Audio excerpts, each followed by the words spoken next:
Uqbat ibn Amr, he asked the Rasul sallallahu alaihi wasallam, what will give me success? What will give me safety? And the Rasul sallallahu alaihi wasallam, he gave three very, very brief replies. Rasul sallallahu alaihi wasallam, he said, number one, amlik alayka lisanak. Learn how to control your tongue. One day, Umar ibn Khattab walked in the masjid and he saw Abu Bakr radiallahu anh holding his tongue. So he just says, like, what are you doing? Why are you holding your tongue? He goes, this thing has put me in so much trouble. How many households have been destroyed because of a tongue? How many communities? Imam Shafi has a poem where he says how many people are in the graveyard because of their tongue. So Rasul sallallahu alaihi wasallam, he says, amlik alayka. An interesting thing about the Arabic in this is he says alayka, as if it's against you. Protect yourself against this thing that will really mess up your life if you don't control it. Imam Shafi also said if there's anything that deserves to be in jail for a long time, it's the tongue. So just the first advice is that the aql should be in front of the tongue. What happens often is that the tongue speaks and then we go, oh,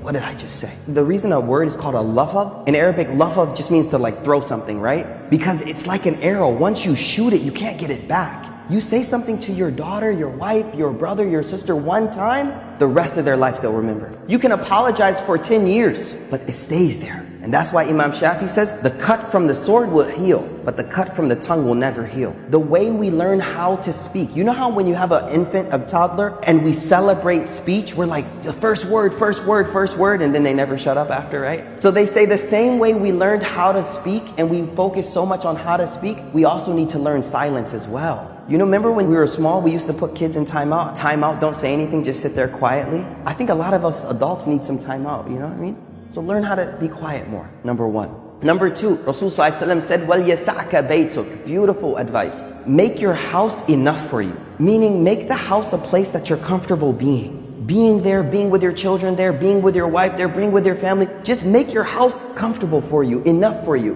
Not this mentality that we always have to be outside of the house. No, be at home. There's less fitna at home. You go to the masjid, salli, back to the house. Go back. Be there, be with your family. We all know the incident of ifk. Ifk was when our mother Aisha radiallahu anha was accused of fornication. And rumors about her had spread throughout the community. And we could imagine how that would feel to be someone like Aisha in that state where everyone is talking about something. And then I want you to imagine you're her father, Abu Bakr. Like, what would it feel like to be a father of that type of rumor spreading around the community? The hadith tells us that Aisha, first of all, didn't find out about the rumor for a while. When Aisha radiallahu anha found out, she immediately asked the Rasul sallallahu alaihi wasallam, could she go back to her mother and father's house? So Rasul sallallahu alaihi wasallam, yeah, go. When she walked in the door, she was very distraught. And the hadith says, she walked in the house and her mother saw her face and she immediately started to comfort her. But Aisha says, when I walked in the house, I could hear my father on the roof of the house reciting Quran. There's a communal problem with your own family.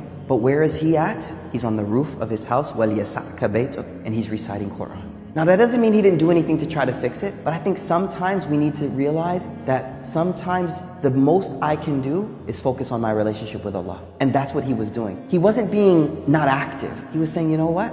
Maybe this is out of my hands and maybe I need to focus on my relationship with Allah. The third advice Rasul sallallahu alaihi wasallam says, now this is important. Where's our mental focus at? What are we focusing on in life? Rasul sallallahu alaihi wasallam, he wants to direct our priorities.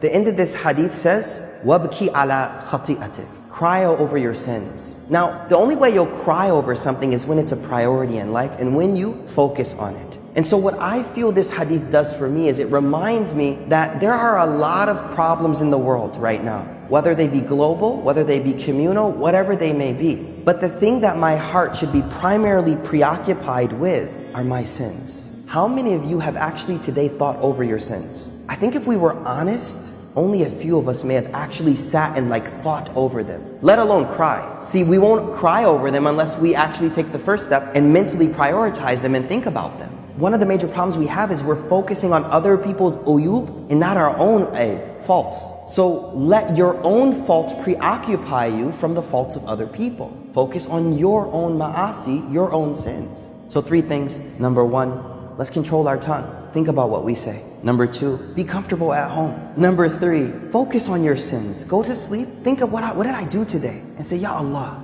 there's a lot I did wrong today. Wrap that up. Don't go to sleep with that staying there. Don't go to sleep with those sins just sitting there. No, before you go to sleep, do that tawbah. Clean those out, inshallah. May Allah subhanahu wa ta'ala give us tawfiq.